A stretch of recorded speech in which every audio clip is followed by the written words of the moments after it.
I mean, you discovered you were pregnant halfway through Iceland's qualifying campaign for the 2019 World Cup, which feels like a long time ago, but it's not that long ago at all.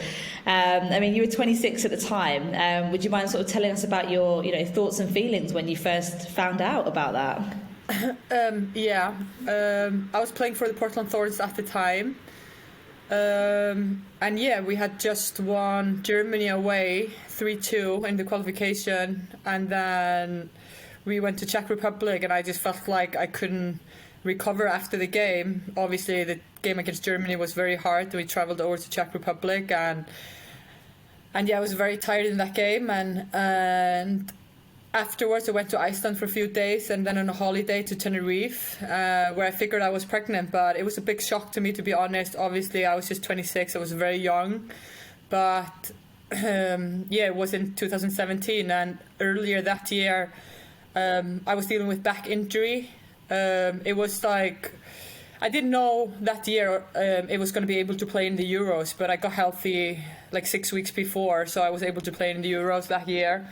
So I think when I got pregnant, it was just a big shock. It wasn't planned, and I think I wasn't ready to sit out from the game for so long again. And to be honest, I cried every single day, many times a day for the first 22 weeks.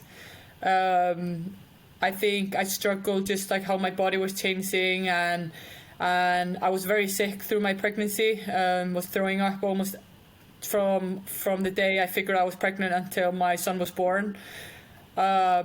I was going to say, was there any sort of, before you had your son, did you have any teammates who had sort of gone through the pregnancy process whilst being a full-time professional athlete? Was there any kind of advice that they were able to give you? And what advice would you sort of give your teammates now if they were going through a similar thing?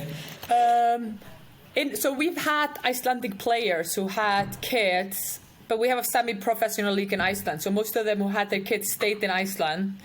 But we had one of my best friends, she's actually had 2 kids while she played in Sweden. Her husband was the assistant coach.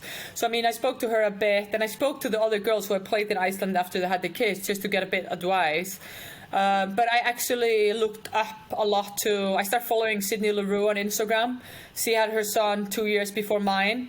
So she was kind of like, just had gone through everything. And playing in one of the best leagues in the world. So I actually was just like following her and what she posted on social media. And I think that was helpful. I still follow her. I don't know her, but I still follow her just to she has 2 kids and is still playing at the highest level. I think it's amazing.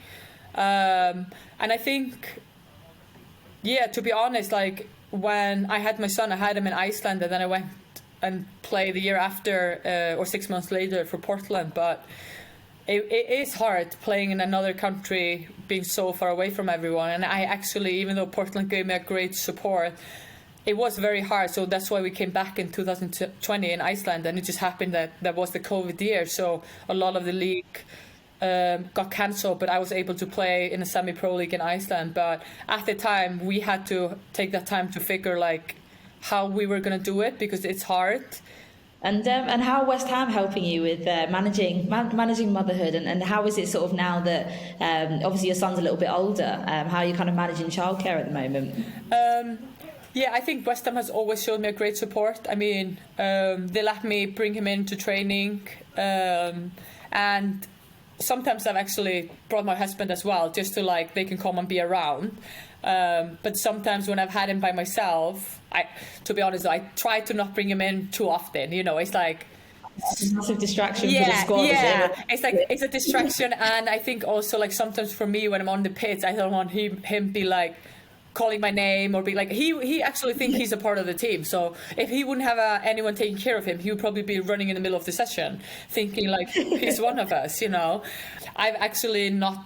No, if we lose, I don't want to bring him in. But actually, some of the girls are no, come and bring him, and they've almost gone to get him, And now when I've been here for a bit longer, I feel like sometimes it is good to bring him in, even though we've lost, just to make everyone a bit happy, because he's not going to care if we win or lost. He always sees us just as the best players in the world and like this amazing team, you know. So he's just gonna make everyone smile, and I think that's like the best Who's thing his about it. favourite player in the changing room, apart from you, obviously? Maka is his favorite, and Kate comes second. He wants to he wants to be a goalkeeper like Maka. He actually, when we went out to the park yesterday to play football, there was a school strike, and I had an off day. He said, "Mommy, you look like yourself and Kate, but I look like Maka." I was like, okay, nice. I hope you want to look like me though.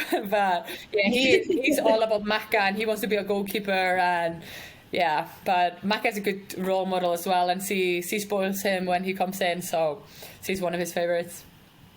Oh, brilliant. I mean, it's amazing to hear sort of the support that you're getting at West Ham and how much he's kind of integrated himself within the squad already. Yeah. Obviously, I mean, you were touched on there sort of, you know, how a lot of the clubs now are sort of seeing the full-rounded player. It's not just we're getting a player, we're getting a family, we're getting a person here. And yeah, obviously, you know, 2021, finally, we had FIFA enforcing the rules that players are entitled to maternity leave. And then last February, obviously, WSL and Championship clubs confirmed that they would pay full wages for the first 14 weeks of maternity leave, and then statutory pay from the season onwards. Obviously, you've had, you know, teammates going through similar situations. Sarah Gunner's daughter was awarded backdated maternity leave pay in a tribunal landmark decision in January. How important do you think sort of decisions like that will be going forwards? I think it's very important, just for the future, and I mean, it is a part of women's sport. Like, we can get pregnant, and it shouldn't be a barrier. You know, if you want to start a family, you should be able to. And I think it just gives us a lot of security, because when you get pregnant, you're so worried about telling everyone that you're pregnant, even though it shouldn't be a bad thing, but you're so worried. And then obviously it's not great.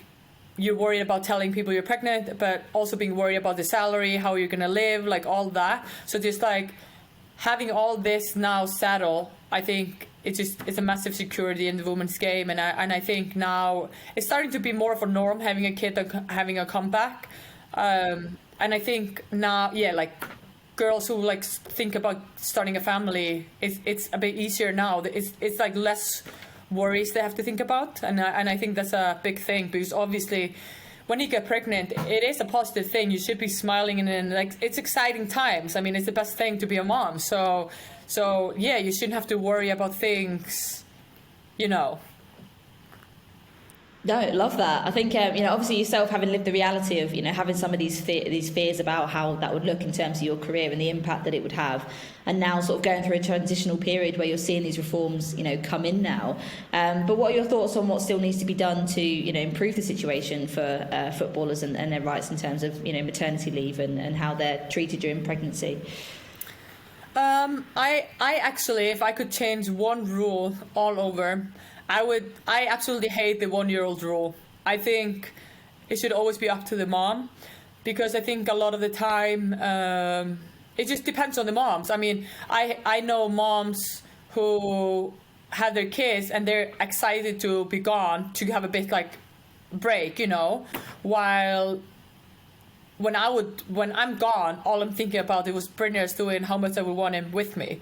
But I think it also depends how your kid is. Like, Brynjar has always been a great sleeper, easy to take care of. With age, he's been a bit harder just because he has a lot of energy and no social limits. But I think, for example, if footballers have kids who don't sleep well or have stomach problems or something, then probably the moms are excited to go to a hotel and have a good night's sleep and stuff. But yeah, I think it should always just be up to the mom if they want to have their kid with them or not, both here in the league or just in leagues when you go to away games or you go with national team. I think it just should always be up to the mom, because the moms are used to having their kids around almost 24/7. So if that's the best thing for them, they should be able to do it. And I think sometimes you feel like, I don't know, like, it shouldn't have to be a bad thing. And I know, like, for example, in the Euros, I struggled a bit because we left 2 weeks before the first game. So when I saw my son on game day, I had not seen him for 2 weeks. And I was already and I still had 2 weeks left in the hotel at least. So I think that's just like, not great for the moms either, and that's like one of the biggest rules I want to change, just like leave it up to the moms if they want to have their kids with them or not, because the kids are not going to interrupt. They're only going to bring like happiness and positive vibes to the teams, and I think obviously the maternity leave is like 14 weeks, and I think that's smart, but I think it could also be maybe a bit longer. So maybe because some women might have to step away from the team a bit earlier, having problems with something. So yeah, I think 14 weeks is not that long, because I mean maybe after 25 weeks you won't be able to move. Your pelvis is like, I don't know, like you're struggling with it, and all you can do is bike, or something, or like barely get out of bed. So I think maybe I think to see it going up to like 16, 20 weeks would be good. No, I mean, you picked up on a really good point there. In fact, that every woman's pregnancy and maternity is going to be completely different. It's going to be, the symptoms are going to affect you in different ways. You're going to feel and experience different things. So I think a bit of flexibility in the contracts and the structure would definitely be a good thing. And yeah, Dagny, I just wanted to finally get your thoughts. I mean, if you had one thing to say to women considering pregnancy, especially sort of playing at elite level as well, what would it be? I just think go for it, and I think if you want to get pregnant, you should just do it. And there probably going to be a lot of doubt on the way. I mean, I don't even know how many people asked me if I was done with football when I got pregnant, and I'm not going to lie, the comeback is the hardest thing I've ever done in my life, and I doubted myself many times that I was ever going to be the same player as I was before or better. But I mean, it takes a lot of work, but I mean, today I feel better physically. I'm faster, stronger, just better in every way. And I think, yeah, just if women and players have the right mindset and the a good support system around them, I think it's possible. And I think every pregnancy is different. Just like focus on yourself. It's hard to get advice training wise and during pregnancy from other people because it's so different, but I think everyone just need to find their own way while they're pregnant and when they come back afterwards. I know, brilliant. Dagny, thank you so much for your time. I really appreciate you being so open and honest with your responses as well. That's been it's been lovely to hear about your story and the amazing relationship that you've got with between your son and the team. I look forward to coming down to some of the games and seeing him on the sidelines or seeing his own professional career as a goalkeeper explode in the future.